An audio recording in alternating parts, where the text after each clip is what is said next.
sir. Good evening. Good evening, sir. Good evening. Yes, sir. Good evening, sir. Good evening. Good evening. sir.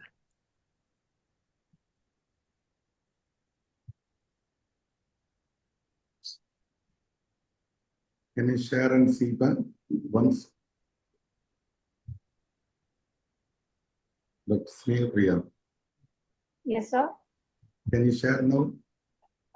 No, sir. I have signed in, but the app is stopped and it's asking me to restart. Restart the system. Good evening, PRC. Good evening, Bala. Restart Zoom. Good evening, I'm just restarting Zoom since I have logged in again.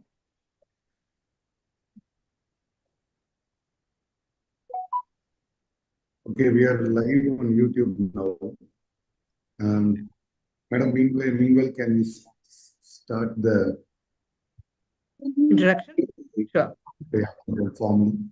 But what about Sneha's sharing? No. You want to check, Let right? us share. Yeah. Maybe you can give a co-host not needed.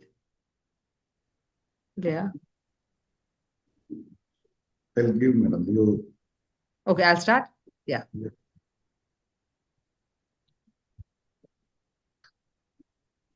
I think Sneha is not. Yeah, Sneha. Yes, sir. Yeah, so you're able to share. I'm Actually, trying to share. But Yeah, now you have been seen in photos.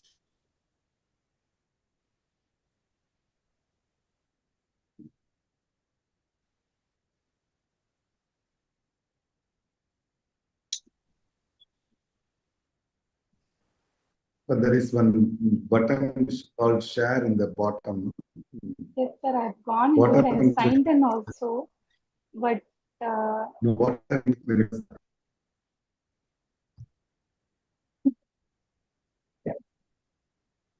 Can you tell me what happens when you it's just loading. So this.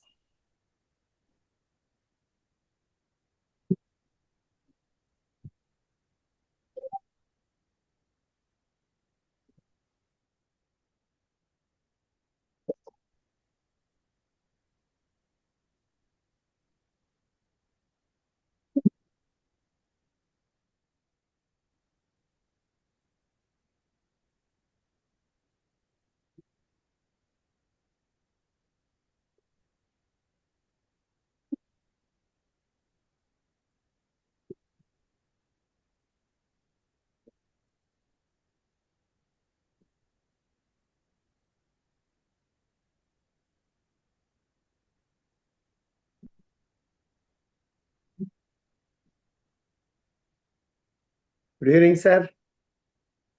Good evening, sir. Good evening, sir. Good evening. How are you, sir? நல்லா இருக்கீங்களா, sir? Good, sir. நல்லா இருக்கேன். Good evening, Somasekhar ji. Good evening, sir. Namaste, sir.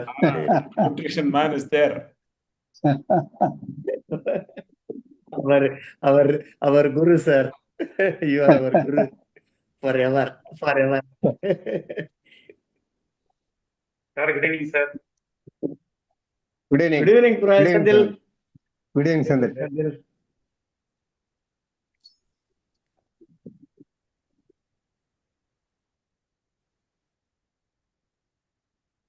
So maybe we'll start.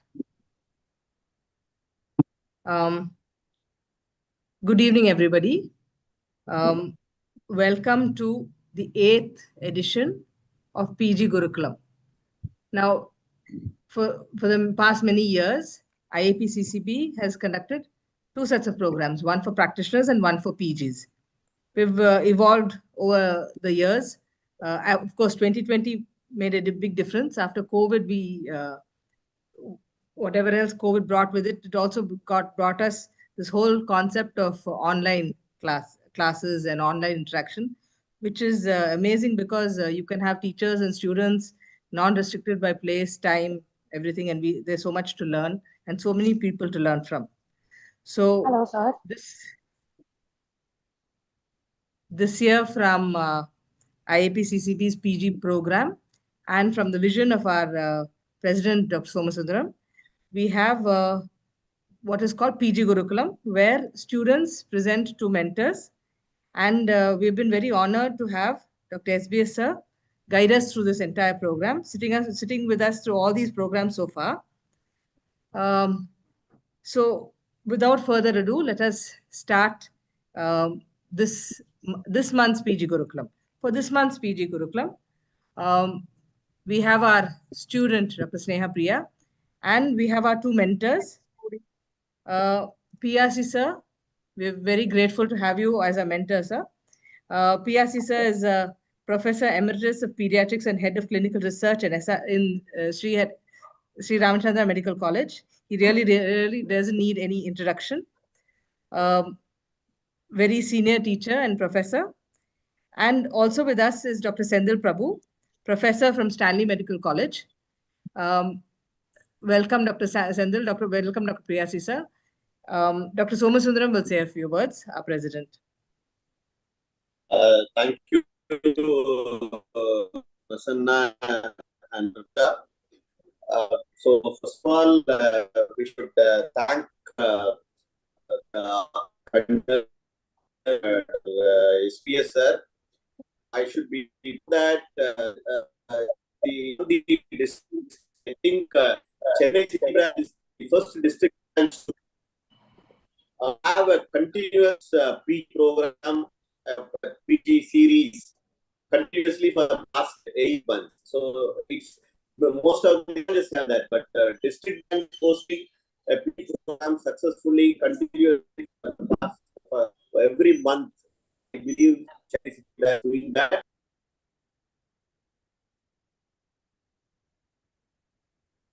This connection is breaking. Voice is breaking.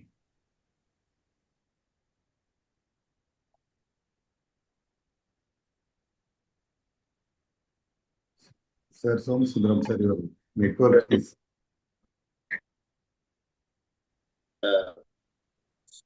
Can you hear me? I switch off my video and stop. Can you hear me, Prasanna? Your voice is breaking, sir. I have switched off my video. Yeah, now it is okay, sir. Yeah. Now we can hear you. Yeah.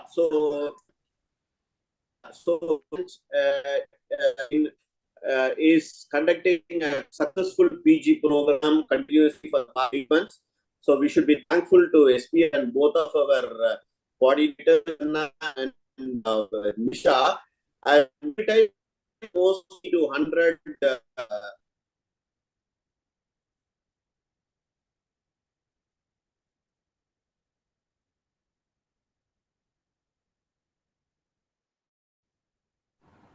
You're not audible to me. So.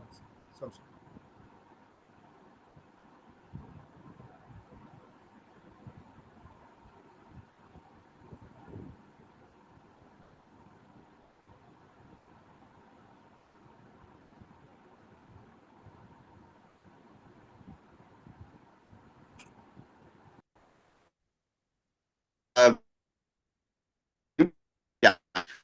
So be Nisha சோம்ஸ்டான பேசுங்க போன்ல. நிஷா சோம்ஸ்டா போன்ல பேசுங்க. I'll tell him. yeah. Yeah.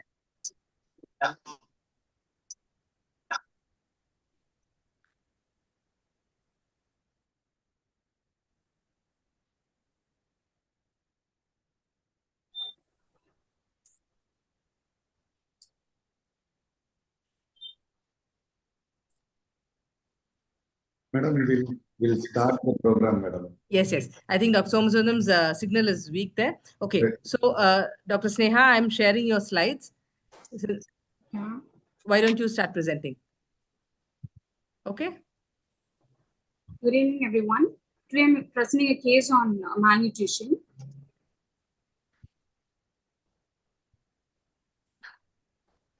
Okay, sorry. Now I've got a problem. It's not changing. Hold on. Stop share.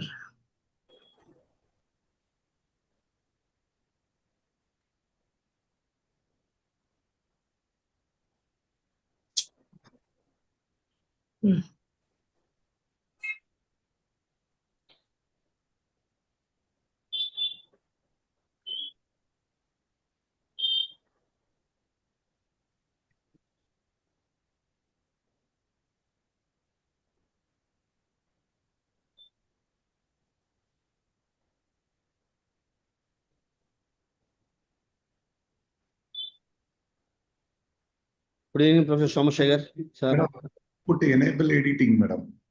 Yeah. Sorry. Now you can full screen. Done. Now you can share. Okay, sorry. Sneha here. Done. Sorry. Go ahead. I'm presenting case on malnutrition. 3 years, 5 months old girl child, first born to a non-consanguineous parent, residing at Kundratur, was brought to OPD and was admitted on August 11 by mother, whose reliability is good, with chief complaints of cough for 5 days, fever for 2 days, breathing difficulty for 1 day, and lethargy since morning on the day of admission. Child was apparently asymptomatic until 5 days, after which child developed cough, which was insidious in onset, wet cough. There was aggravated on early morning, and also there was no, it was not associated with any post-acid vomiting, and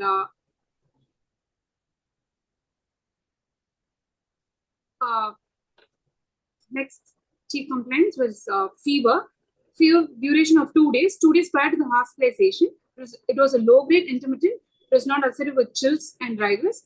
It reduced with antibiotics. And breathing difficulty for 1 day. Breathing difficulty was noticed by the mother in the form of fast breathing, and which restricted the child from taking food and also playing.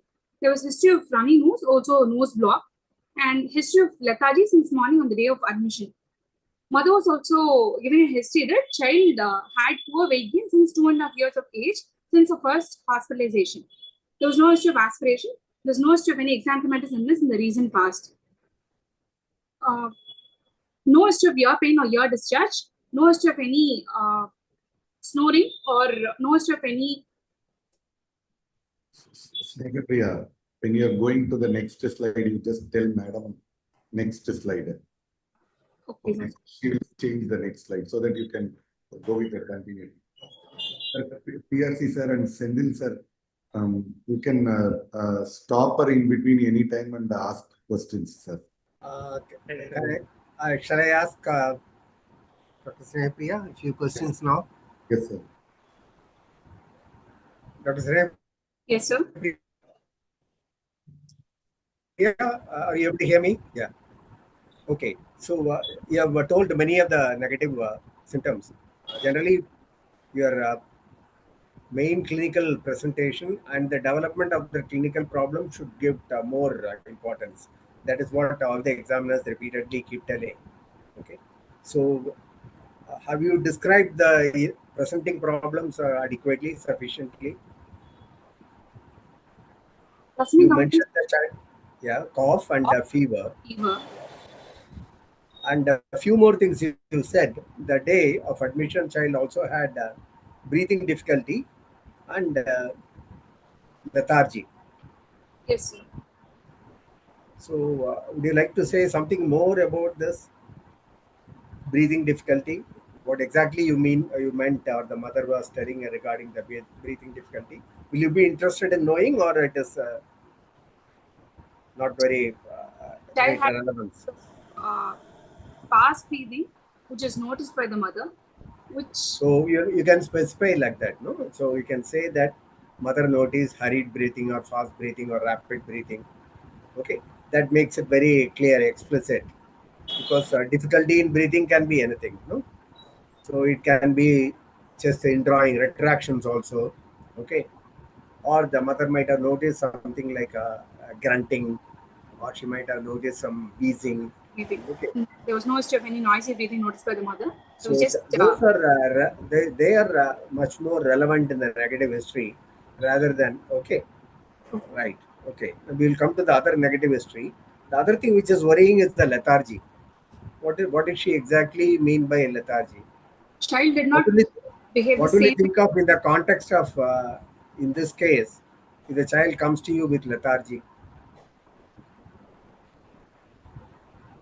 In what case would of you like to think of? pneumonia, child is So being why should a child be lethargic in case of pneumonia?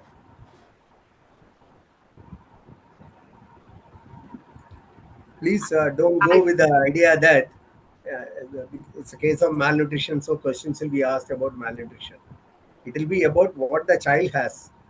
Based on that, the examination will be conducted. Okay, rather than having any fixed idea that even in the exam, don't be mentally be prepared for all types of questions are likely to arise based on that particular case.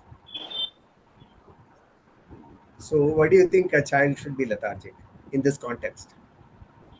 What problems go in your mind? maybe because of increased work of breathing, child had exhausted and become lethargic. Okay, so you feel the child has become so exhausted because of the increased work of breathing. Okay, anything else? Maybe an impending respiratory failure because of which she is lethargic. Very good. So, what do you mean by that? Impending respiratory failure, which component will produce some clouding of the consciousness or lethargy?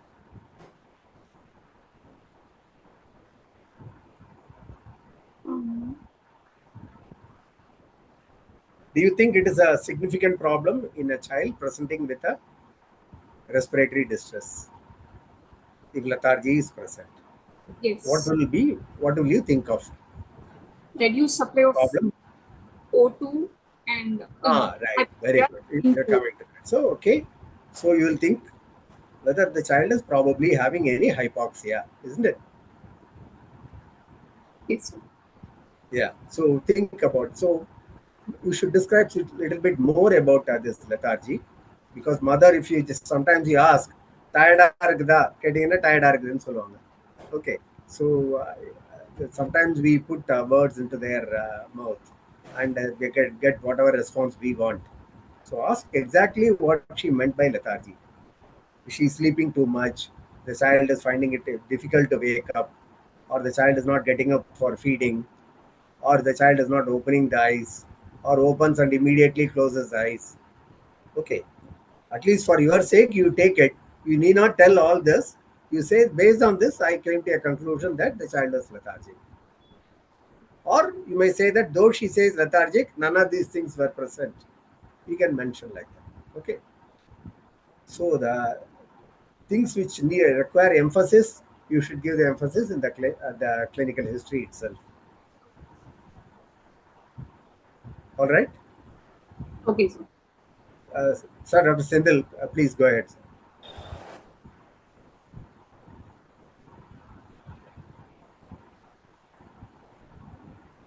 Yes, ma'am. Yes, madam.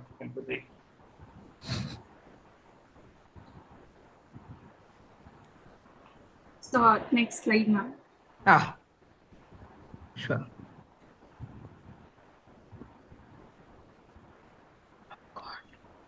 They are giving here over ratings. What of their things that is for the past 1 year, file has not gained weight.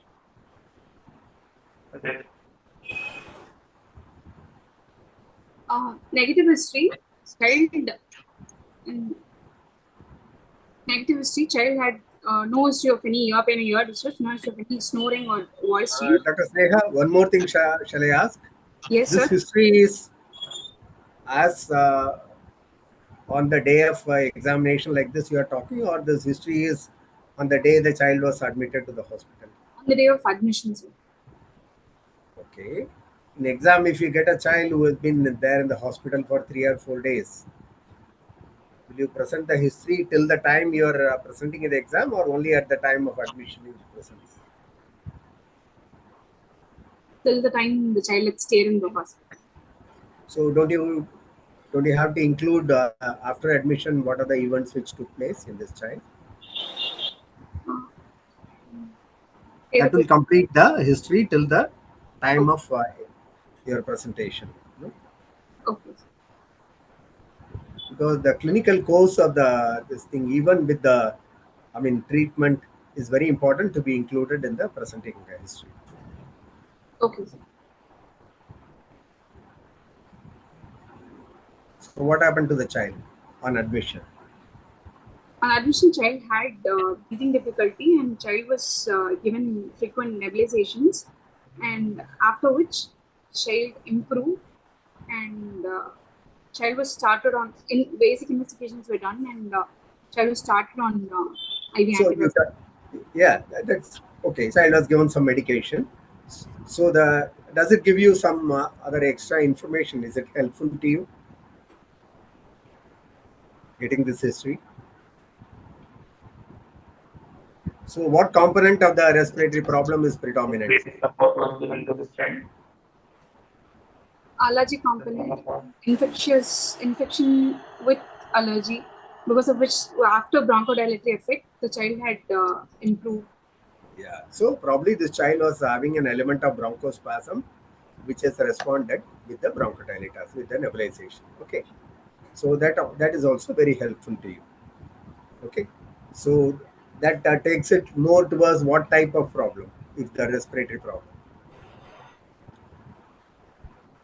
Because fever is there, fast breathing is there, respiratory distress is there, but the child has responded to nebulization. So what do you think probably? Bronchospasm relieved after nebulization. Yeah. So does it tell you something about the likely etiology? Yes, sir. What likely etiology? When a child with acute respiratory problem, infection, has a predominantly a B's component, what will be your line of thinking regarding the cause? Bacterial, viral, protozoal, fungal, what did you think of?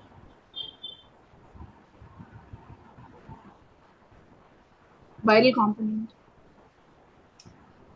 Which type of acute respiratory infections? B's is a predominant component. Is it in bacterial infection or viral infection or some other infection? Most probably in the viral. Very good. So it's probably viral, or among the bacterial, certain things like mycoplasma. Okay. So see all the things in the history you incorporate when you are going to discuss your final diagnosis. Diagnosis. What are the reasons you are thinking in one way or other? All these points are very useful. All right. Okay, sir. Can you just show the next slide where there is a lot of negative history?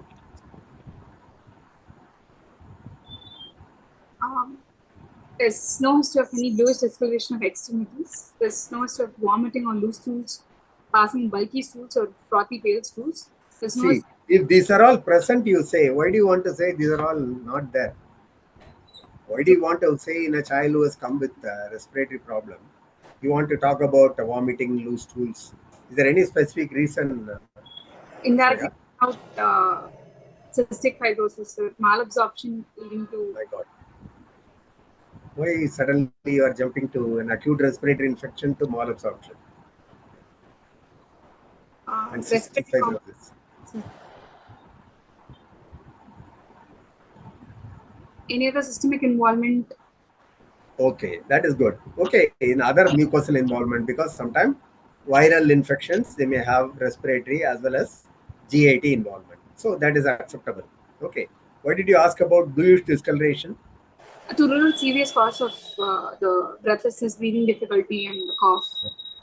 No, Dr. Sneha, I wanted some other So, coming from you. Into cyanosis and. Yeah. So you are talking about a child who is lethargic, hypoxic. What is the next thing you will be worried about? Appearance of cyanosis, isn't it?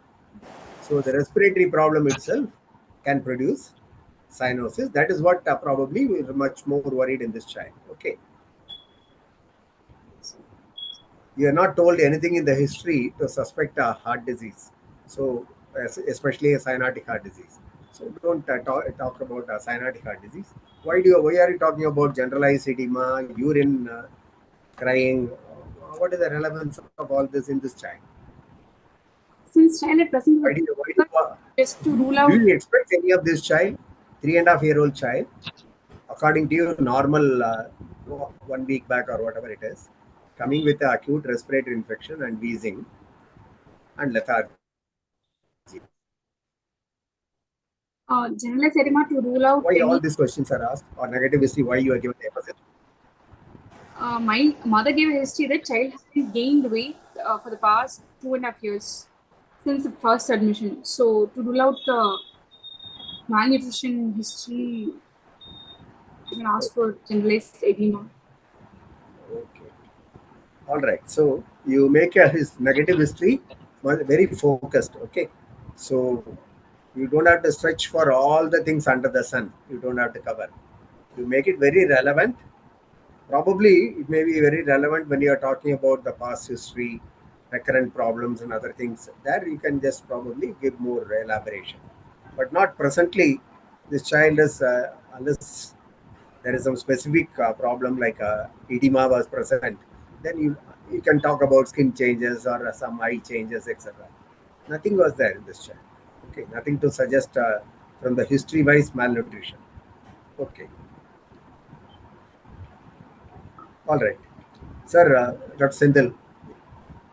Sir. Sir, I am not able to pick up your voice also well, sir. Sir, can you hear me, sir? Now it's good, but much better, sir. Yes, Snega, you want to give a negative history to rule out factors for malnutrition, so that they have mentioned all these history. Listen. So you said child has not gained weight for the past 1 year. Not only gained weight, or it has lost weight also. And there was no issue of any weight loss, sir. There was only the weight was static.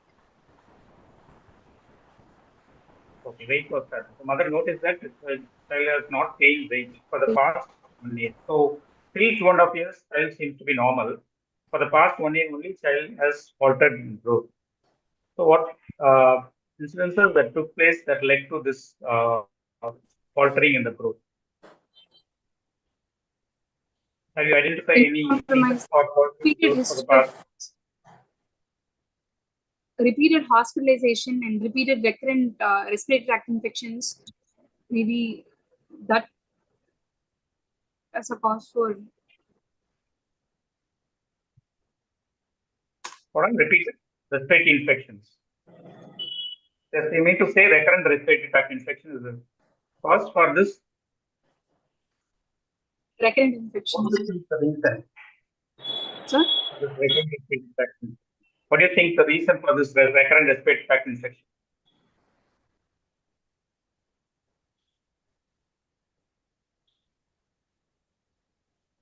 So till 2.5 years, child was normal. After that, child has developed recurrent respiratory tract infection. So what do you think the reason?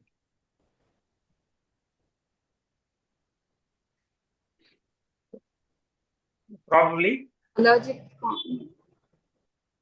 Allergy suddenly cannot happen. No?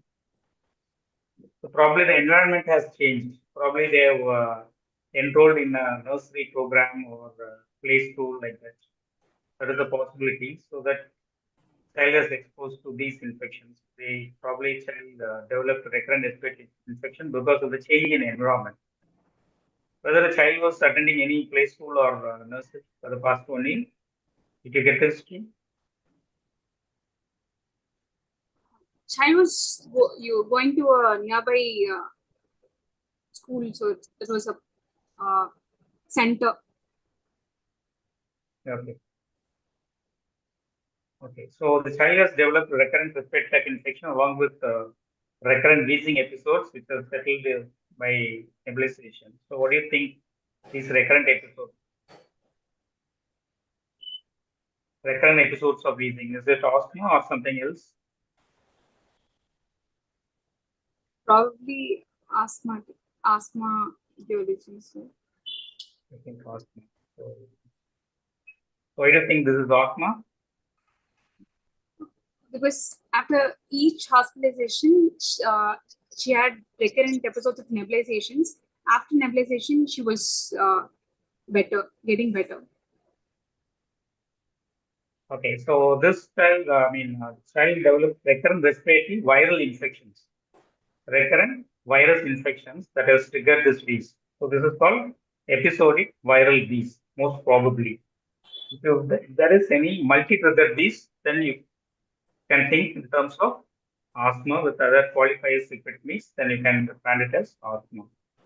So I feel it is more of recurrent respiratory tract infection because of the virus infection, cell develop wheezing, which usually settles with nebulization. Okay. Any other positive history in this child other than this recurrent respiratory tract infection?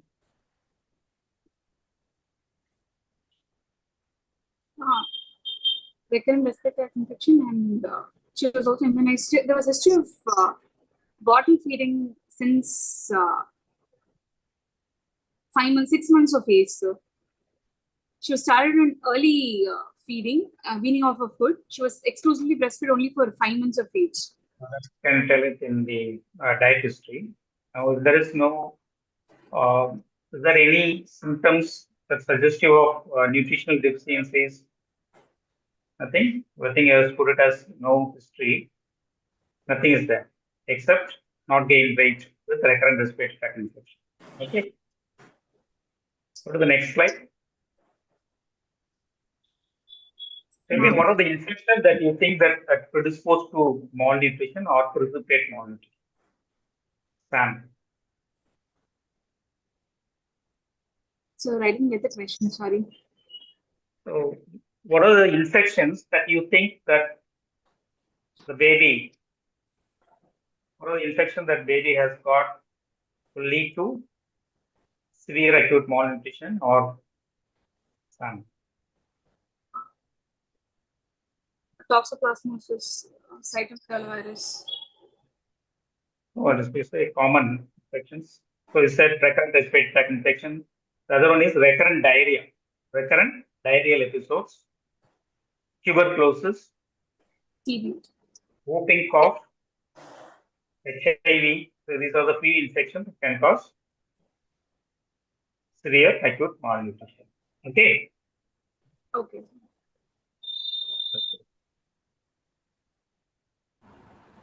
You can move on to the next slide. Yeah, Sneha, you are doing well, so don't worry. You are answering almost 60 to 70% of the questions, sir. So it's all to encourage you. Just be loud and try to answer all the questions. You can move to the next slide. Past history. There was history of multiple episodes of nebulization in the past, and there was history of hospitalization, 4 episodes earlier. All the episodes required, almost all the episodes required O2 requirement in the initial 24 hours, and also she needed IV antibiotics. She was hospitalized for almost 5 days, and then discharged on day 5. On the last admission, this May 2025, when she was 3 years 2 months old, she was on discharge. She was started on meter dose inhalers. And during all the admissions, mothers was told that child hadn't gained weight. And there's no history of any fever with rash. There's no history of any surgeries in the past. There's not a known case of congenital heart disease or seizures, bleeding disorder, or any congenital anomalies. And the next slide, sir. Sneha? Yes, sir. So when was the first time the mother was told that the weight was not up to the mark? Since second admission, so 2.5 years, 2 years, 1 month old, she was only 9.6 kgs. So, since then, she was said baby is not gaining weight. Before that, the child was gaining well, isn't it?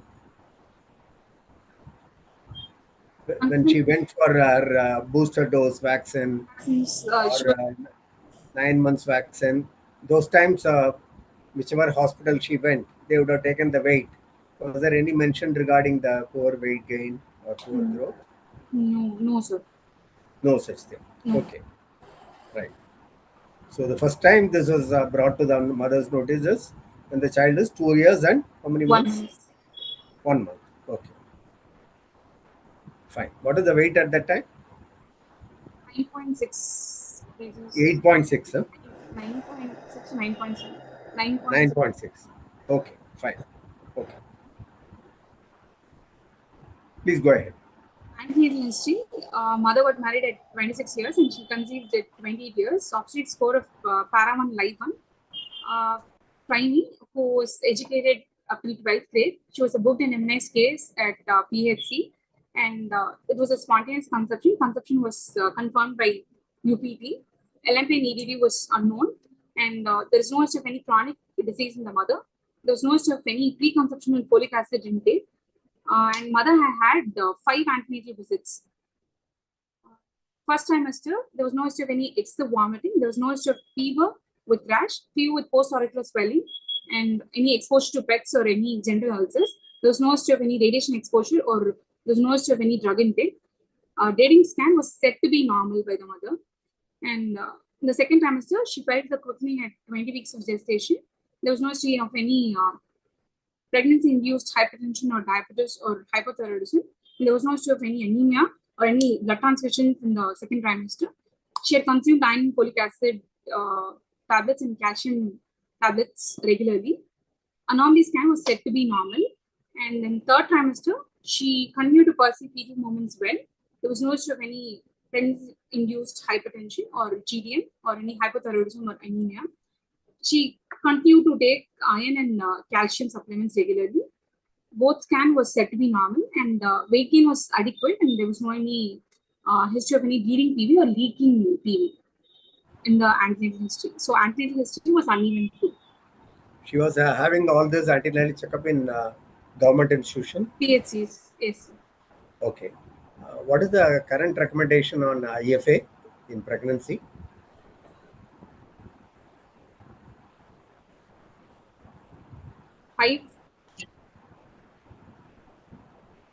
Iron folic acid.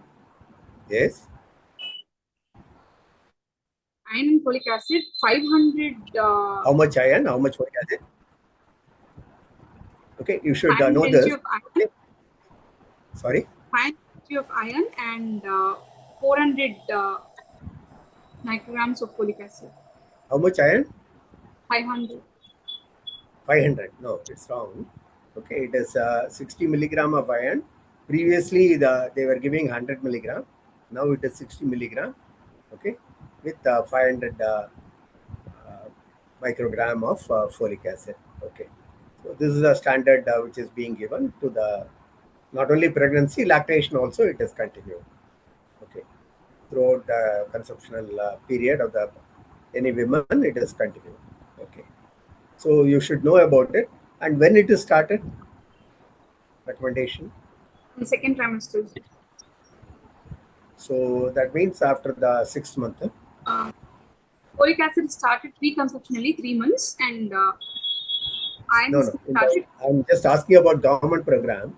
There is no program of giving preconceptional folic acid in the government. Nobody probably, even private, nobody probably gives it unless they are very well educated. They are doing much about this. So iron folic acid is usually given in the beginning of the second trimester. So after the first trimester, it is started. So totally, how many days it is given? 180 days.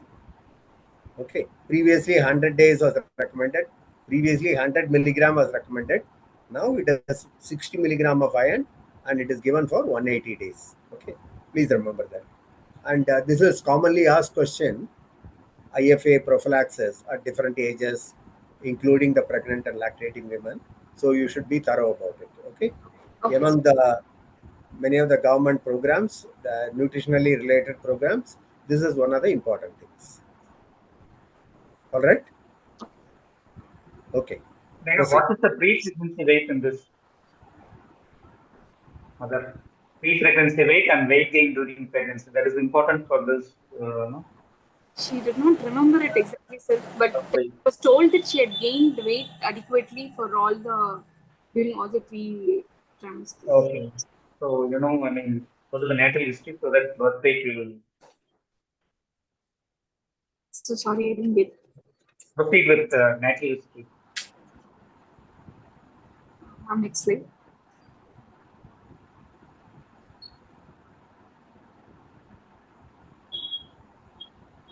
Birth history. Child is the first born in one government hospital, full-term normal vaginal delivery. Baby cried immediately after birth. With a birth weight of 2.8 kgs, she was appropriate for gestation age. DBF was initiated immediately, and there was no history of any prereactive feeds or no history of any feeding difficulties noted initially. And there was no history of any NICU admissions. Baby passed urine and meconium within 24 hours of life, and she was discharged on day 4 of life. Post-natal history, child was exclusively given breastfeeding for 5 months of age. Complementary feeds were initiated early at the start of 6 months of age by use of homemade semi-solid foods. And there was history of giving water through feeding bottle. And she's been continued to bottle feeds up till now. She's 3 years, 5 months old, and she's been continued to give that until now. There's history of introduction of cow's milk after 1 year of age, and child was breastfed till 2 years of age. Nutrition history by 24-hour recall method. What is the reason why she started at 5 months? She has to go for work or anything? Mother said she was not getting adequate milk production, for which she had started on semi-solid foods. At 5 months itself. At that time, she did not start on milk, other artificial milk. No, sir. No. Or cow milk. No artificial milk or cow's milk. Continuing with the breastfeeding plus semi-solids. Yes, sir. Correct. Okay. Approximately, how much do you expect there will be a breast milk in the first 6 months in exclusively breastfeeding mothers? Approximately. What will be the volume? Any idea? It's highly variable. We cannot say exactly this much, but do you have any idea approximately how much? Doesn't matter. How long will you advise breastfeeding to be continued? Exclusively for first 6 months, and demand feeds up till 2 years of age. Okay. A mother wants to continue feeding at 2 years, 1 month, or 2 years, 2 months. What will you advise? She can continue it during as long as possible up till in the night time. You mentioned that way, okay? 2 years and beyond, as long as the mother. You mentioned it appropriately, okay? And second year, what is the advantage of continuing breastfeeding?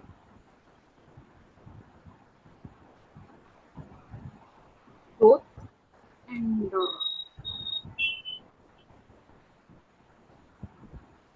does breast milk contribute to the nutrition substantially in the second year? If so, how much calories approximately it will provide, required calories, how much proteins it will provide? Okay, these are all the questions which may be asked, okay? So because as pediatricians, we are expected to be very strong in feeding, especially breastfeeding, the breast milk composition at different times, okay? When you are advising the parents, you should be very confident about your own information about the feeding, okay? Yes. Right, okay. So, can I elaborate a little further what type of feeding was first started? When was egg was started? What are the like that you can elaborate?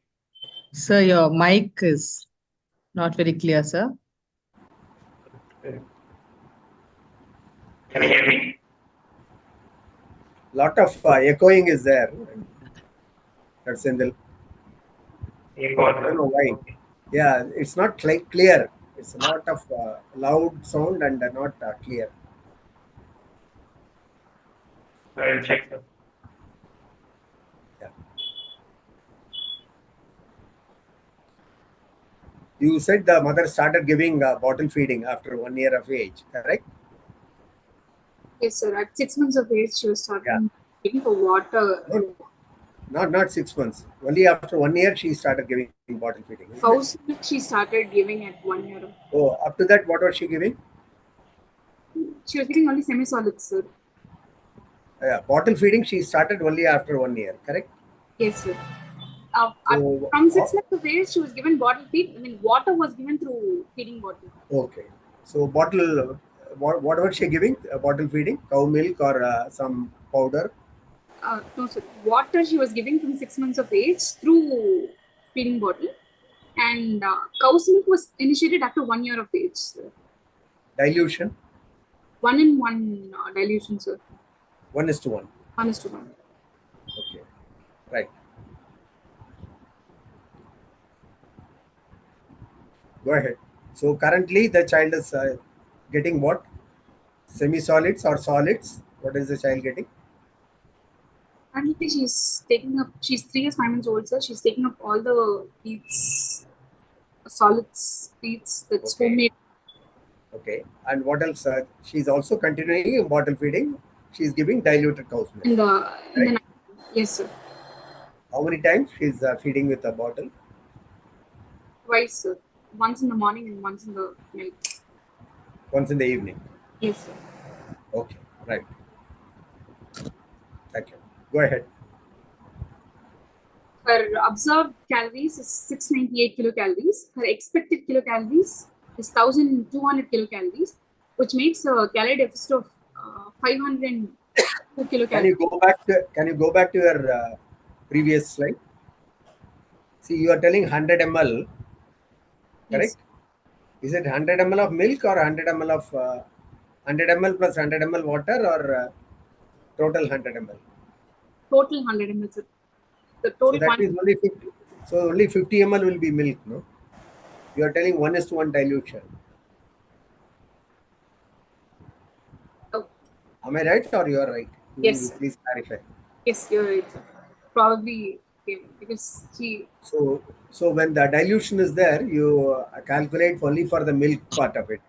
Okay, don't calculate for the water part of it. So if it calculate for the milk part of it, it will become half. Right? Okay. Yeah, another 100 calories you will have to minus because of the morning and the evening. Yes. Okay, go ahead. Just show the previous this thing slide. Okay. Rice, dal, potato, okay, tea, vada, chapati, egg curry. Fantastic. Okay. Go ahead. Next. Observed protein intake is 18 grams per day and expected is 21 grams per day. She has a protein deficit of 3 grams per day. Before we go to the next slide or forget about this, don't tell only the actual number of calories and protein deficit. Also tell in terms of percentages. Okay, for example, 500 out of 1200 will be something like a 40% deficit. Okay? Yes, sir. 3 out of 21 gram will be something like a 12% or 14% in protein. So you can tell the actual calorie deficit plus what is the percentage deficit, tell the protein deficit and also the percentage deficit. Okay. That gives a good idea that where is the major problem. Majority of our children suffer from total calorie deficit rather than the protein deficit proportionately. Okay. So it is a calorie deficit is 30%, protein deficit usually will be 10%. The calorie deficit is 40%, protein deficit will be something like 15% or something like that. So usually 20 to 30% difference will be there between calorie deficit and protein deficit. This is what we commonly observe. Okay? Yes, sir. Yeah. So it comes around 40%. Sanil sir, can you just try your this thing? Hello, sir. Can you hear me? I think it's a little better. It's a little better. Maybe you can go ahead, sir. Oh. So, Sneha, can you tell me how this calorie is utilized, calorie expenditure in the body? So, calorie expenditure? In the body, how is calories utilized in the body? What percentage of calories utilized for food and other things? Actually, yeah, again, it's not clear, sir. Okay, go ahead. Dr. Sendil, would you mind just repeat putting this thing in the chat box also, so that she can then you answer? can. That's a good idea, sir. So just put Dr. your Sendil question in can the chat box. cut off the video also. If he cuts off the video, it will be better. Yeah, it may become better. Okay. You may cut off the video also. Audio. I'll put it in the chat.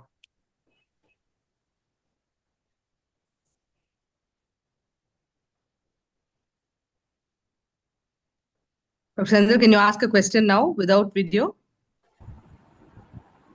Yeah. So how is that? It's still unclear. Yeah.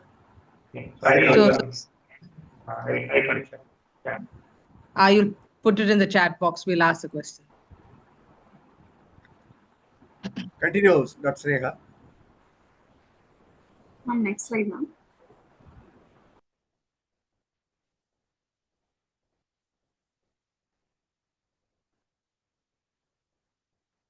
Developmental history. She's 3 years 5 months old. She's able to ride a tricycle. She's able to copy a circle, and her language milestone is she's able to say her name, age, and gender. She plays cooperatively with other peer group. So age-appropriate milestones have been achieved. Immunization history is being appropriate for age according to National Immunization Schedule. Recent vaccine received was DPT booster and MR second booster at 1.5 years of age. Optional vaccines were not taken. Next slide, ma'am. Family history. There was no history of any similar illness in the family. There was no history of any bronchial asthma, allergy, or tuberculosis. Contact history. There's no history of any contact with known case of active TB. Allergy history. There's no known allergies in the family. Next slide, ma'am. Socioeconomic. What is the father? What is the father? Father is working building construction, sir. Sorry? Father is working building construction worker. Okay. And the mother is not working. Not working, sir. Okay. So in generally, when you are describing children with malnutrition, one more thing you have to tell is whether they are adopting any spacing, any methods, or if the mother is currently pregnant. Okay. Sometimes one of the reasons for sudden precipitation of acute severe malnutrition is the mother becoming pregnant. These children sometimes may have emotionally some disturbance, other things, because of the next pregnancy. Okay. Usually it may be obvious, but in this child, problem is there for 1 year. It may not be very relevant, but you can just mention it. If the recent onset of any problems, you can mention whether the mother is become pregnant or any such thing. You can explicitly you can ask. There is nothing wrong. Mother is currently not pregnant, sir, and she's not working. Okay, fine. Thank you. Proceed. And the family history, anything else would you like to ask in this, in the context of your description of the main symptoms? You said child has recurrent episodes of respiratory problem with response to bronchodilators. There's no history of any bronchial asthma in the family, running in the family. Yeah, so that may be irrelevant. Okay, that may be relevant. And in the this thing, any indoor smoke also you can find out. You said you have written about cooking fuel, which is gas. Very good. You can also ask whether the father or somebody smokes inside the house. Also, you can find out. Okay, that may be useful. Anything else? the father having any chronic cough or any chronic illness, or the mother. Significant history of any. So invariably, in any child with a nutritional problem, always ask about contact history of tuberculosis. Okay. Unless you ask, they will not come out with it.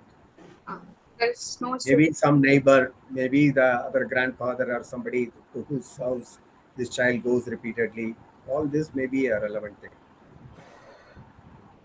Okay. Because in this child, you are telling the child is normal according to you up to around 2 years, 2.5 years. Since then, the child is not gaining weight and having some recurrent problems. So think of other possibilities also. Anything else, any other disease which is contributing, or it is only the diet. Okay. Okay. Socioeconomic Right. status. It's very unlikely because usually problems like tuberculosis, child will have continuous problem. This child is only episodic. Go ahead. Socioeconomic status. They live in a semi-paka house. They use bore water for drinking, and they do not practice boiling it. And they have a single room, and they are a nuclear family. Cross ventilation is present because opposite to the window is the door, and the kitchen is separated by a separate wall.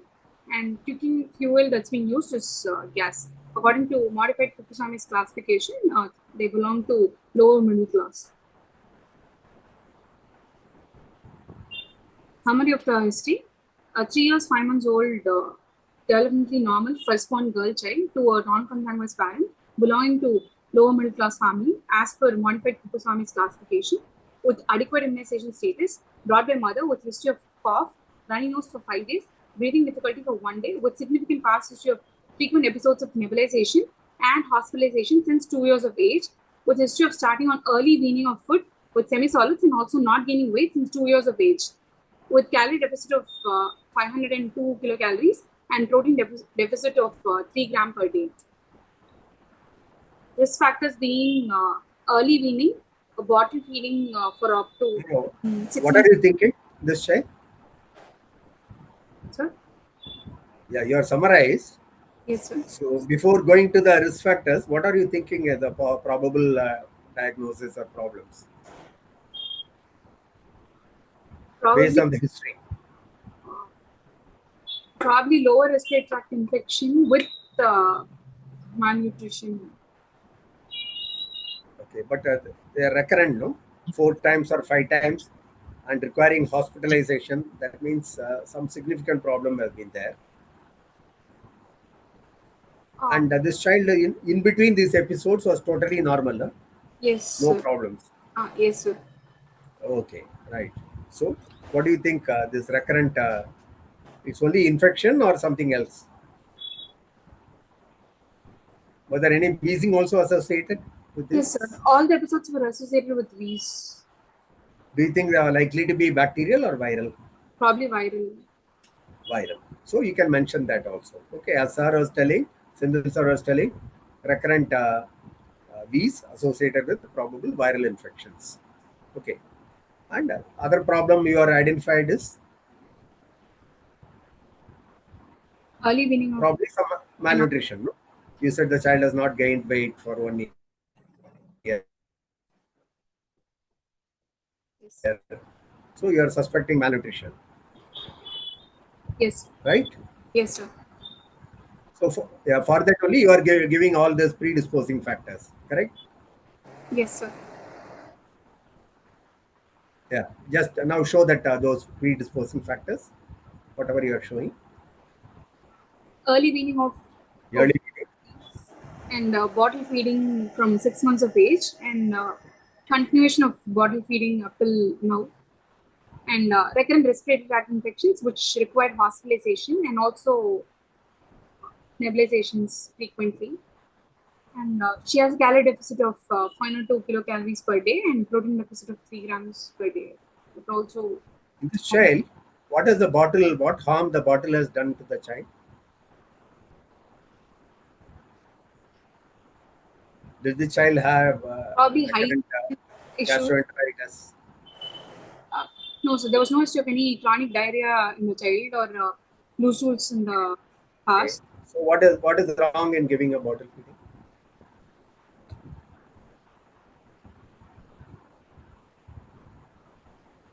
See, the exam, you will be asked questions. You should just answer. You know everything. Just tell the answers. Probably hygiene issues, sir, because of which that could be a point of infection for because of the plastic. So, what has it done? The bottle, it has replaced the breast, no? So the child has been deprived of the essential nutrients, okay, high density nutrients and other things, and adequate feeding have been deprived in this child, okay, replaced by a diluted cow milk, okay, through the bottle. Luckily, this child didn't get recurrent gastrointestinal infection, but still the bottle is harmful because it replaced the breast, which is harmful to the child, okay. Right. Dr. Bala, I don't know how much we'll be able to finish, but we took long time because we want to emphasize to you a good history and questions, relevant answers to in the history to the questions asked is extremely important in the examination. Okay. Many a times the physical examination findings may be very minimal or not much, but your approach will be generally decided by the way you logically discuss the history. Okay. So I think it is worth spending this much time because that's where the maximum emphasis will be there in the exam. Bala. Yeah, absolutely right. Please go ahead, PRC. Please go ahead. Please go ahead. Okay, continue. Any questions, Dr. Sindhil has put in the chat box? You can just look at it. Calorie. He's asked about caloric expenditure in the body, sir. It depends on each age and gender, and also it depends on the physical activity of each child. Approximately for 1 to 3 years, 1,200 kilocalories expenditure.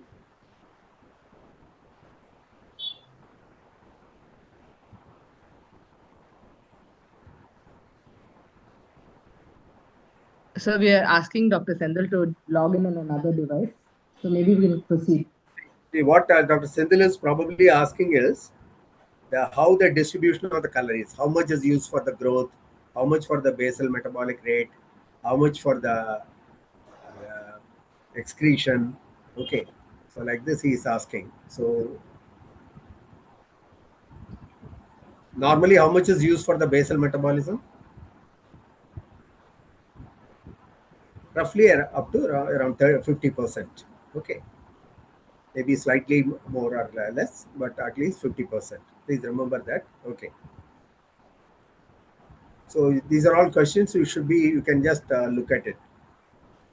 How the calorie expenditure is divided among various physiological functions. Okay. Continue, Rosmi.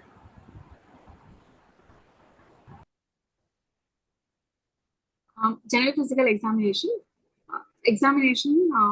Lethargic. Child was lethargic at the time of admission, and child was not interested in surrounding. Child was tachypneic, afebrile, and pallor was present. There was no ictus, cyanosis, clubbing, lymphadenopathy, or edema. Child was thin built, and the hydration was fair.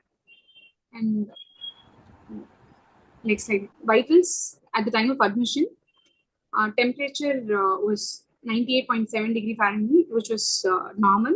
Heart rate was 150 per minute. Tachycardia was seen, and tachycardia was present, and regular rate, regular rhythm, normal in volume and character. There was no radial delay or radiofemoral delay. Respiratory rate of 48 per minute, which was an abdominothoracic pattern of respiration. Child was tachypneic, and SpO2 was 97% in room air. And the blood pressure measured was 96/60 mmHg in the right upper arm in supine position, which lies between 50th to 90th centimeter, which is normal and appropriate for age. Pulses were well felt, and CRT was capillary refill time was less than 2 seconds. Next slide. Head to foot examination. And lethargy, did it continue The child was responding to. After the child was child dull. improved respiratory distress. Improved. No, at the time. Then later, did the child improve or continue to be lethargic? No, child improved. Child Improved. became active. So with the respiratory distress coming down, did the child improve or with the continue? nebulizations? Child improved after nebulizations and. That is the importance of including the treatment history also. Okay, if you are just told the lethargic, I will think, oh, why this child is only respiratory problem or any malnutrition. The child is lethargic, not interested in the surroundings.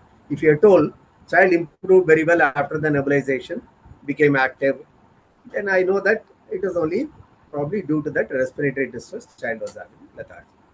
It is not related to the nutrition problem. Go ahead. Anthropometry. Observed weight of the child is 10 kgs. Expected weight is 14 kgs. Standard deviation, which lies between -2 standard deviations and -3 standard deviation, which infers to be a severe underweight. Height observed is 88 centimeters. Expected weight. It is only underweight, no? It is not severe. Only if it is less than -3 Z score or standard deviation, you call it severe. Okay. Yeah. Next. Height measured is 88 centimeters, while the expected for her age is 95 centimeters. The standard deviation is between -3 and -2 standard deviation. In the central chart, it falls below third centile, where she is stunted. Weight for height is between -3 standard and -2 standard deviation. There's wasting noted. Mid-upper arm circumference measures to be 13.5 centimeters, which lies between -2 standard deviation and -1 standard deviation, which is normal. Her head circumference is 47 centimeters, which lies between -2 standard deviation and -1 standard deviation, which is also normal. Chest circumference is 44 centimeters, which is normal. Why did you take the chest circumference? This was post admission, sir. When she was shifted to the. Why did you take that? Are there various age groups chest circumference guidelines are there? You said 44 centimeter normal. So child at 3.5 years expected to have 44 centimeter. Is it like that? No, sir. So what is the relevance of taking chest circumference? What is the relationship between circumference and safety? What is the correlation between chest circumference and head circumference?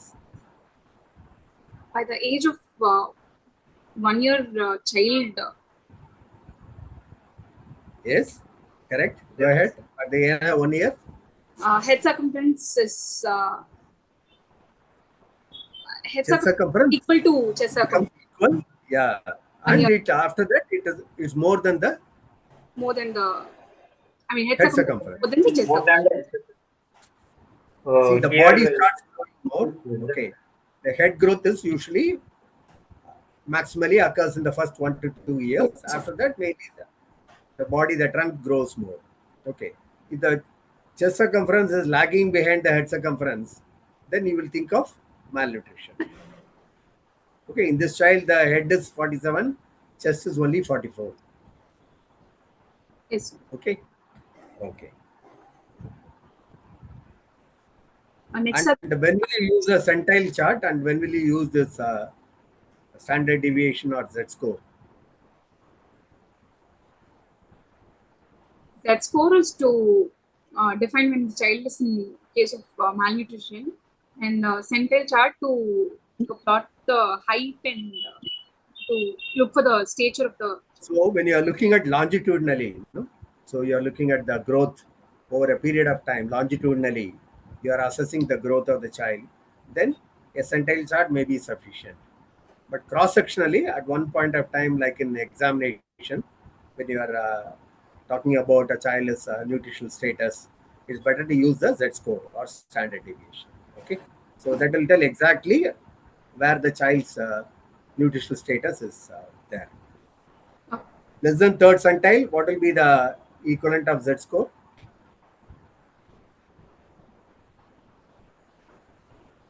If a child is having less than third centile, what will be its Z score?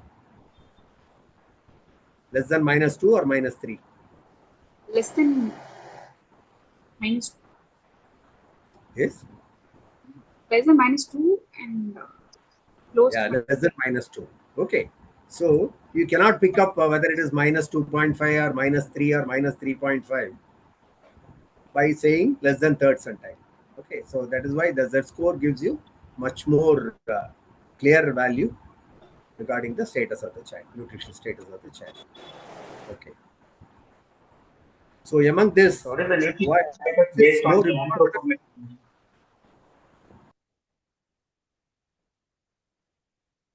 Sir, go ahead. What is the nutritional status based on the anthropometric measurements? sorry, sir, I didn't get you. See? It's clear, so just say it, repeat it one more time. What is the nutritional status of the child based on the anthropometric measurements? Can't hear?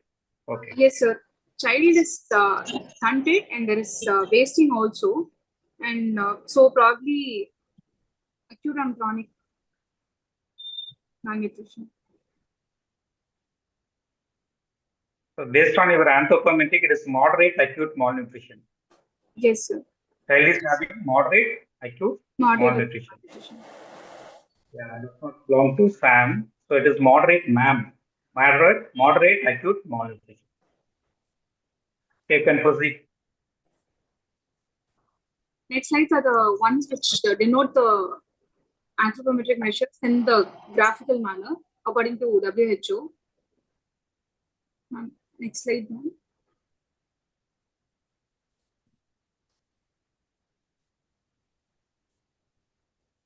Can we have the next slide? Here, weight for age, there is this is between -2 to -3 standard deviations, which is closer to -3 standard deviation. Weight for age. Height for age is between -2 to -3 standard deviation. And next is weight for height, which lies between -2 to -3 standard deviation, which is closer to -2 standard deviation. Weight for height. Her arm circumference is between -2 to -3, closer to -2 standard deviation. Her head circumference is 47 centimeters, which lies between -1 to -2 standard deviation. Head-to-toe examination. Her head seems to be in normal shape, size. There was no frontal bossing noted. Antifrontalis had closed. Hair seems sparse. Lusterless hair was present. Thin, and there was no AC pluckability noted. No areas of alopecia was there. Face, there was no dysmorphic features noted. Buccal pad of fat was normal. And eye, there was paler present. There was no ictus, no signs of any vitamin A deficiency. Ear was normal. There was no low-set ears or no ear discharge. Oral cavity, lips and tongue was normal. No cheilitis, stomatitis, or glossitis, oral ulcers, gum bleeds, thrush, or any no dental caries. And neck, there was no lymphadenopathy. Axilla and groin, there was normal. No loose skin folds were noted. Chest, there was no Harrison's ulcers or no rachitic or squamatic rosary. Abdomen, there was no any distension or and it was normal. Extremities were normal. Nails were normal. There was no spooning of nails or clubbing of nails. Spine was normal. Genitalia was normal. There was no perianal excoriation. And in skin, BCG scar was present and dry. The skin was dry and scaly. There was no nutritional dermatosis noted. There was no hypo or hyperpigmentation seen. Skeletal system, there was no any bony deformities noted. System examination, since the child had present. Just show the picture, previous one. Okay. Is there a genu recurvatum, right side, right leg?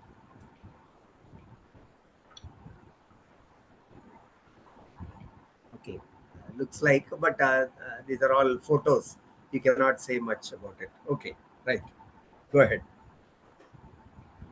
Since the child is present with cough and breathing difficulty, I would like to go with system examination of respiratory system first. Upper respiratory system examination, ear was normal. There was no ear discharge. Nose, no deviation of nasal septum, and throat was not congested. Lower respiratory system examination, inspection, trachea and appears to be in the midline. There's no chest wall deformity or no kyphosis scoliosis. Spine seems to be normal. Chest movement is equal with respiration. There were retractions seen at the time of admission, which was subcostal and intercostal retractions, which eventually settled after nebulization. There was no grunting noted. There was increased work of breathing in the form of use of axillary muscles were noted. And on percussion, resonant in all lung fields. Auscultation, bilateral RNP was equal. Bilateral biphasic wheeze was heard over supraclavicular, infraclavicular region with occasional infraaxillary region fine crepitations, and there was no abnormal bronchial breathing heard. Other system examination, abdomen was normal in shape. What do you mean by biphasic wheeze? During inspiratory, expiratory, both. Generally, where do you get biphasic wheeze? Where do you get monophasic wheeze? Where do you get polyphasic wheeze?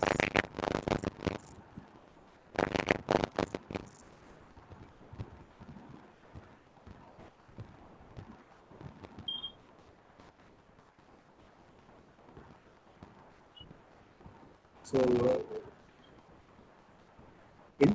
in children with asthma, The obstruction like asthma. what will be the type of wheeze usually will get? It will be monophasic or polyphasic? Polyphasic, okay. So if you get monophasic wheeze, what will you suspect? What problem? Sorry?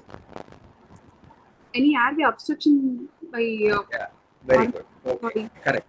Very good. Good. Okay, go ahead.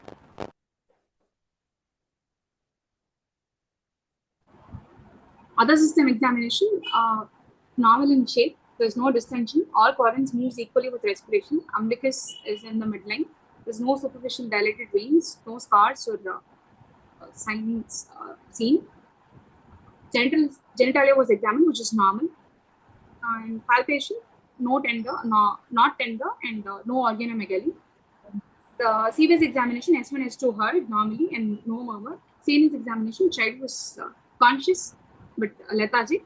But after nebulization, the sensorium, the letharginess, dull appearingness improved, and she was active and speaking well. And tail nerves were normal. How are the teeth?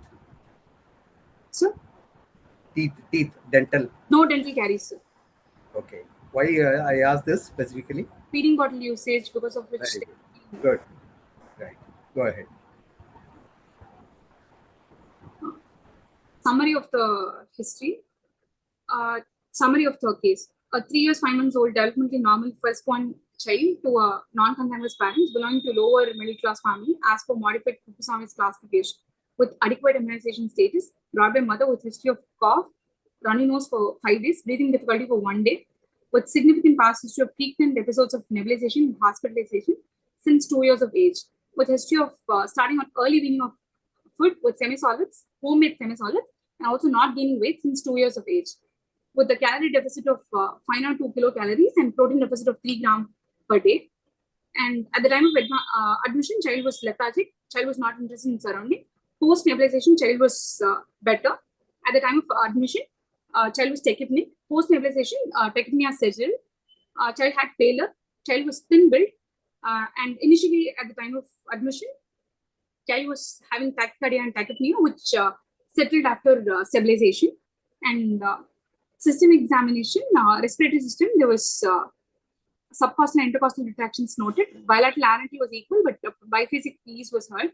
And anthropometry, there was severe underweight, stunted growth. No, all were moderate only. All fell between -2 to -3 only, no? Yes, sir. Moderate. So weight alone was less than -3, yeah? Was closer to -3, sir. Okay, right. Go ahead. You're right. Continue.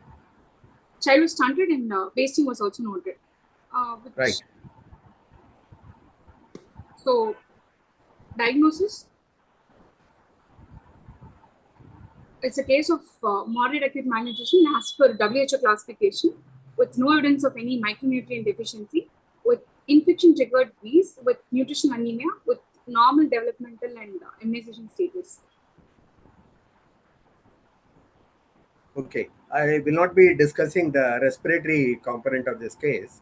So, because mainly we have to discuss nutrition. So, a few more things you can add. It is not just giving the diagnosis of moderate acute malnutrition. You can also include the what is the likely etiology due to the faulty feeding, inadequate calories and proteins. That can be included. Okay. So, what are the other things which many times you may see? Child with a low birth weight, if it is there, that can be added. Okay. These are all the predisposing factors. So, it is not only the diagnosis, it's also etiological diagnosis you can include because that is very important for your management purpose. Okay. And in your dietary recall, when you are discussing for an undergraduate level, that may be sufficient. For you, you can add a little bit more. Okay. You can say the solids this child is taking. You mentioned a lot of things. You can mention about whether the child is getting adequate diet regarding iron containing foods. You can mention specifically. Okay, like green leafy vegetables or non-vegetarian like meat. Okay, fish, meat, other things you can mention, include it. Okay, how frequently they are giving, because you are telling this child also has some pallor. Yes. Okay, there is some anemia is also present. So you can mention about what are the iron containing foods this child is taking, whether it is. So when you are taking the dietary history, you can talk about calories, proteins, and you can mention that the food comes from all the components like cereals, pulses, then non-vegetarian food, fruits, green leafy vegetables. You can mention like that. Plus, you can also mention that it's got adequate iron containing foods like non-vegetarian food, and among the vegetarian food, green leafy vegetables or ragi or dates like this you can mention. Okay, sir. So that makes it better. You are thought about it as like a clinician, how this child can be improved. Okay, that will add value to your presentation, right? Okay. Okay. Anything, Dr. Bala? Yeah, excellent presentation by Sneha Lakshmi. Good, very good presentation. Dr. PRC, if you permit me 5 minutes, I was just noting down some points which will be useful for the postgraduates. Is it okay, PRC? Please go ahead. Please go ahead. Yeah.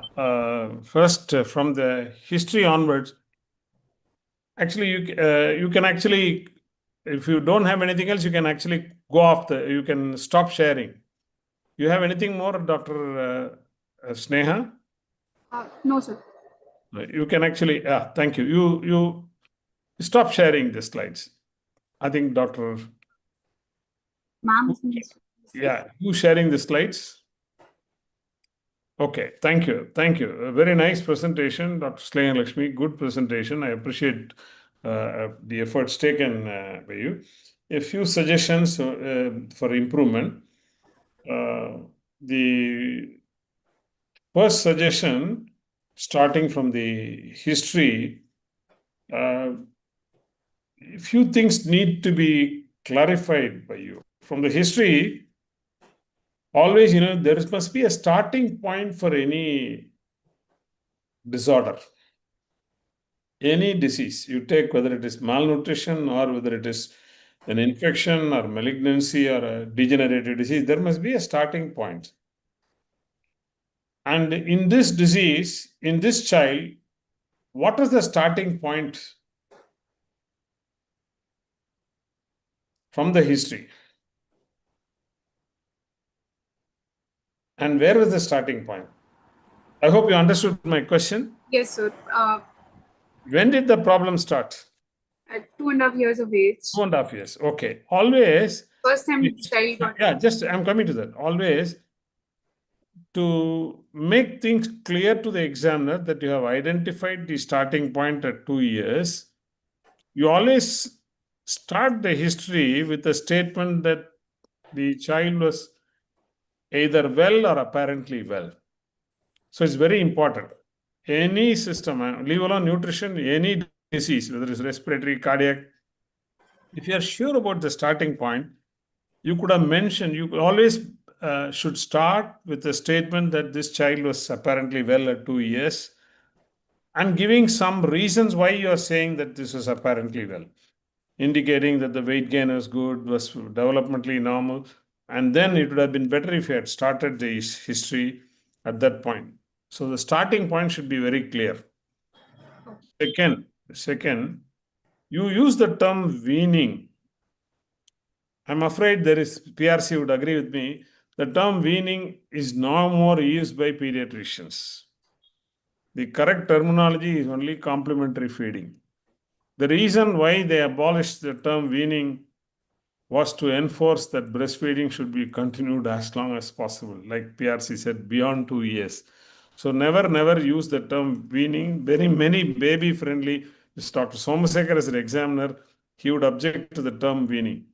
Okay, so be careful. Third, in the history, you used a term called optional vaccine. I'm afraid that term is also outdated. As postgraduates, you are supposed to be abreast of all the newer developments. The IAP, one minute. The IAP, ACVAP removed the term optional vaccines 10 years back. Only it's vaccines outside the national immunization schedule. So it's no more called optional vaccine. Please don't use the term. And Dr. PRC asked a very interesting question to you, which you evaded answering. He asked you, depending on the age of the baby, how do you assess the breast milk volume? Actually, there is a very nice reference from Dr. Satya Gupta's book on nutrition, which says that in an exclusive, if the mother is exclusively breastfed, if the mother is feeding exclusively in the first 6 months, it is 600 ml. 6 months to 1 year, if she continues to feed on demand, it's 400 ml. After 1 year, it's only 200 ml. So please remember this. Postgraduates who are listening might remember this rule of thumb formula. First 6 months, 600 ml. 6 months to 1 year, 400 ml. Beyond 1 year, it's 200 ml. You can quote the references, Satya Gupta's book on nutrition. And regarding your dietary history, I was amazed how you can have a diet with so much of proteins. I think there is something wrong in your dietary history. I've never come across a moderately acute malnourished child with a protein deficit of only 3 grams. This baby is taking almost as much protein as I am taking, 18 grams. Very, very unlikely. I'm sure Dr. PRC would agree. There's something wrong in your calculation. This baby will not be receiving 18 grams protein at all. Okay. And of course, most of the deficit is in calories. And you should always mention history of supplementation with micronutrients, including the vitamin A, whether it is given at any period, iron, vitamin D. And also, you should comment on the nature of the food in terms of whether it is balanced diet or imbalanced diet. This diet, you should have commented that it was highly imbalanced. Yes or no? Yes. It was lacking in micronutrients. Okay. It lacked enough carbohydrate. There is no calorie density. And you should have commented that this baby is not being fed from the family pot. Again, somebody like Dr. Somasekar would have expected this from you. You should have mentioned in the diet history whether the baby is being fed from the family pot. And at no point you mentioned anything about the hunger of the baby. Did you? Hunger. Why is it important? Appetite shows the appetite of the child, and also. No. The point is, hunger is is an indication that if there is malnutrition, it is not due to a systemic disease. It's probably due to ignorance of the mother and improper feeding. Okay, a hungry baby who is malnourished is less likely to have a chronic illness than a baby who is not hungry. On a similar note, a baby with marasmus is likely to be hungry. A baby with nutritional edema or SAM or kwashiorkor is likely to be anorexic. You should mention. In fact, you all know among the steps of malnutrition, one of the steps is to do the hunger test, isn't it? Appetite test. That you should have mentioned. And more importantly, you gave a history of this baby getting admitted repeatedly in the hospital. You should have mentioned how the child was in between episodes in terms of appetite, activity, to make sure that you are not missing a chronic progressive disease. For example, this child who's getting admitted repeatedly for a respiratory problem could well be having an immunodeficiency resulting in bronchiectasis. And in between episodes, how the child was, you should have got history, how well the child was. And more importantly, do not go by the parents' concept that after nebulization, child gets better. Today in 2025, anybody who coughs 10 times will get nebulized. Even if you cough during presentation, you go to a hospital, you will get nebulized. And you will improve because you're going to get some moisture. All diseases will improve. There is no disease which will not improve with nebulization. So improvement with nebulization is, do not use that as a useful tool for diagnosis or exclusion of asthma.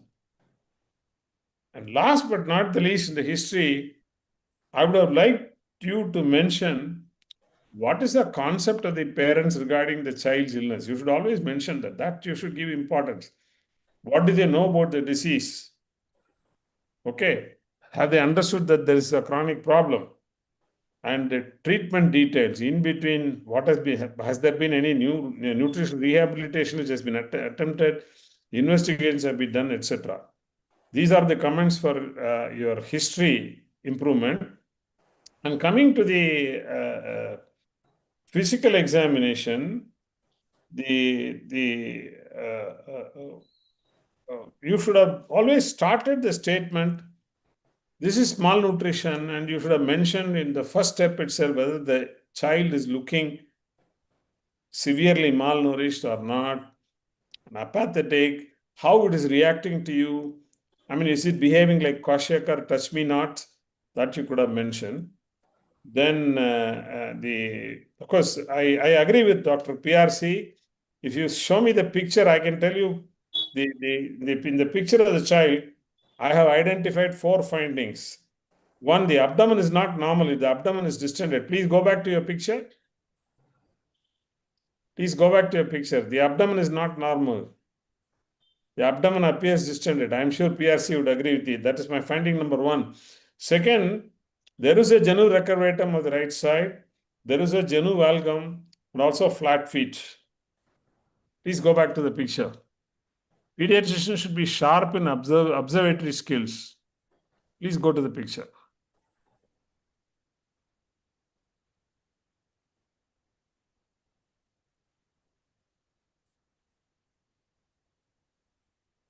Yeah, you had the picture, no, the baby? Sir, I'm the one who's sharing, and I'll just get it to you too. Yeah, that's one. The other comment was, you mentioned a term called biphasic V's. I'm amused. There is no such thing as biphasic V's. Only stridor can be biphasic. What did you mean by biphasic V's? You had put a terminology there. I want you to clarify what you meant by biphasic V's. V's is never classified as biphasic. By definition, V's is a expiratory sound. Only stridor can be biphasic. Yeah. You go back to the picture, man. Go back to the picture. Yeah. Stop. The previous slide. Picture. You're right. One minute, sir. I can't. No, you're going fast. No. Stop it. You see here carefully, the abdomen is distended. In fact, I usually ask postgraduates, when do you say abdomen is distended? The ideal way, of course, is not in the standing position. You must put the baby in the supine position. If the abdomen is rising above the level of the chest, that abdomen is distended. To me, this abdomen looks distended. I'm sure PRC would agree. And as PRC mentioned, there is a genu recurvatum, there is also a genu valgum and flat feet. Pes planus is there. Pes planus is there. So it doesn't look normal, the skeleton. Of course, very rare for somebody like this to have rickets. And the last comment is, of course, biphasic V's. Yes, doctor, what is your explanation? Is there a term called biphasic V's? I meant to say both during inspiration and expiration. No. If you are going to get noise both during inspiration and expiration, then your diagnosis of this child will change. Can you tell me what will be your diagnosis if you get a biphasic noise in this child? Obstructing the tracheal obstruction. Suppose this child the mother gives you a history, sir, this child has been having noisy breathing persistently, and it is heard both during inspiration and expiration. What is your diagnosis? Can anybody put in the chat box? Any postgraduate? Stenosis. It is actually a congenital airway anomaly like tracheomalacia or laryngotracheomalacia or laryngotracheobronchomalacia. Okay. Only in Malaysias, you will get a biphasic stridor. Remember, when there is a child with a congenital stridor, if you have a biphasic stridor, you will have to think of an obstruction lower than larynx in the trachea or in the bronchi. So what you meant as biphasic V was probably only a congenital stridor, which is biphasic. And remember, one of the differential diagnoses, sir mentioned, Dr. Senthil Prabhu mentioned, there are three phenotypes of under 5 wheezing. One is virus-associated wheezing or viral episodic wheezing. Second is a multi-trigger wheezing. Third is an atypical wheezer. The atypical wheezer is one who can have tracheomalacia, tracheobronchomalacia. In this child, I would start thinking of a congenital airway anomaly rather than asthma. Okay.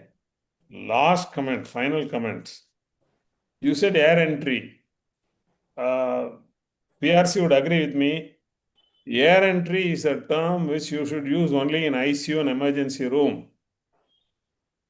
You should only use the term breath sounds.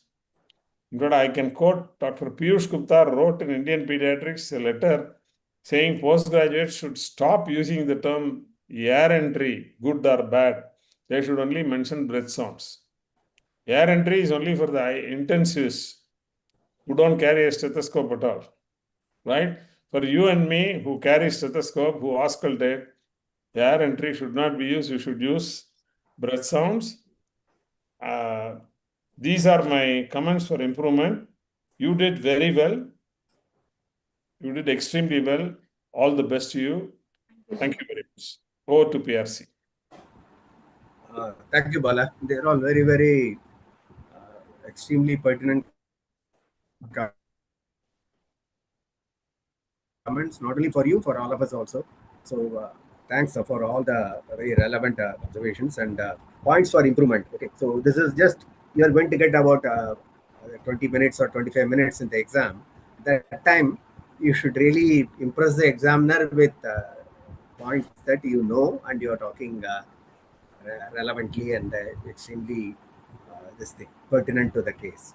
And I really appreciate, because you have been very comprehensive. You good things like the diet, and you put very well regarding the growth charts. I mean, the weight and height charts you put very clearly. These are all the things which they'll be looking in the exam also. So only thing is you just modify some other things with the points which are all highlighted by Dr. Balasubramaniam, Dr. Senthil, and also a few things by myself. So it will definitely enhance your presentation. Okay. It's very good. So it can become excellent if you can add a few more things. So it will come. You're in the second year, Dr. Sneha? Yes, sir. Yes, sir. Yeah. You have time and you keep presenting repeatedly. Okay, whenever you get a chance, not only here in this forum, everywhere, every presentation in your class, other things, you take it seriously and do it well. That's the way to go. Okay. You did very well. You did very well. Okay. We are expecting distinction from you. You got A+. You will easily get distinction if you try some. All the best. Thank All the you. best. Thank you. Thank you. Thank you once again. So anything, Nisha, anything? Yeah, Sendil has kept anything? Yes, thank you very much, both the gurus. Thank you, Dr. Piyasi sir. Thank you, Dr. SBS sir. Thank you, Dr. Sendil Prabhu. Really was a very interesting session. It's as much, I think, a session of learning for people who are teachers as well as students. And thank you to our Shishya, Dr. Sneha, very well presented. All the very best for your future. And Dr. Somasundaram to Thank say. your faculty also, your teachers also in your institution. So really helpful for you to prepare all this. Okay, so we really appreciate you.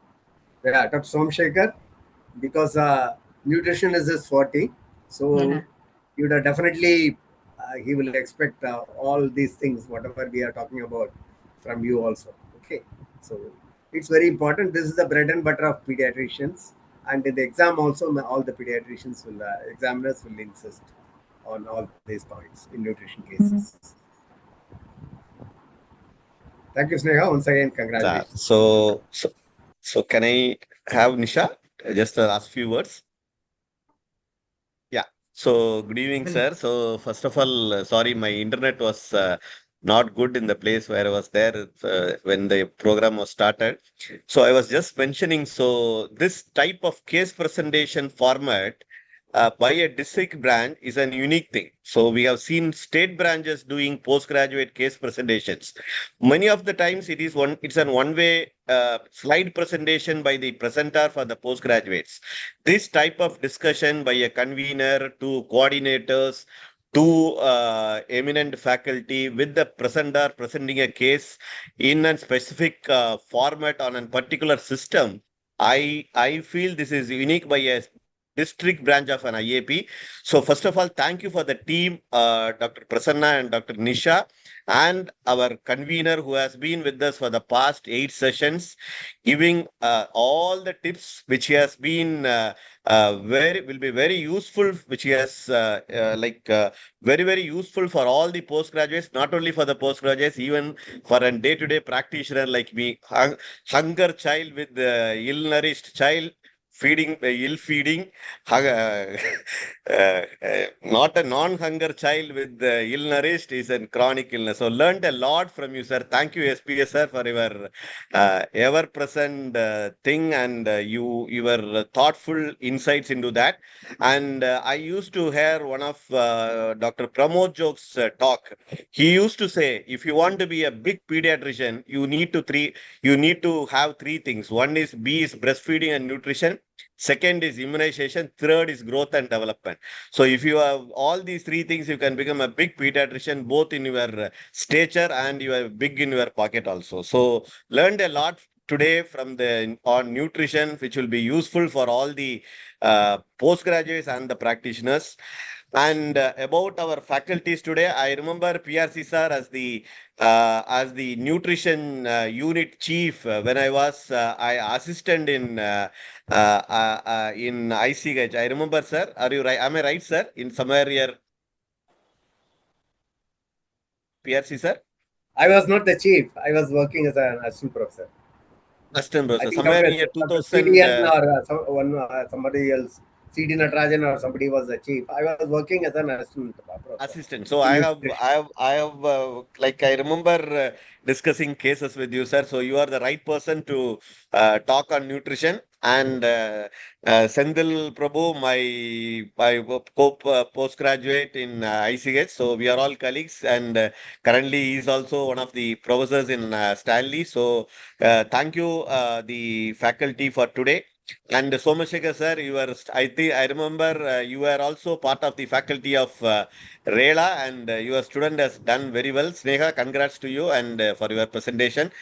And thank you, Prasanna and Nisha, for yet another successful PG Gurukulam. As I announced in the inaugural speech of this Kongu Pedikan, with the permission of our convener, Dr. SPS, we'll be happy to extend this same PG format of teaching for the next year when I'll be taking over as the president of IAP Tamil Nadu. And it will be a more broader one, more wiser and more extended format we'll be doing, sir, with your help, Dr. SPS, sir. Thank you once again. And thank you all, the delegates, the postgraduates and the practitioners who have joined on this forum. And I can see after every week, this presentation is done. The lot of views in the YouTube, which are encouraging to us. That's also one thing. And we have made an YouTube link of all the PG Gurukulams which have been done and has been posted in the WhatsApp also. Thank you very much. Thank you, well and all. Thank you, sir. So thank you for the opportunity given by the Chennai City branch IAP. Thank you, Som sir and Prasanna sir. Also, good presentation from the Sneha. Also learned a lot from the legends like PRC sir and SBS sir. Thank you so much, sir. Thank you, everyone. Thank you, sir. So, shall I end Prasanna, the can we meeting? conclude? I think good night, and we'll all end the meeting. Meet you again on next month for a similar presentation. Yeah. Thank you. Good night. Right. Good night, everyone. Good night, sir.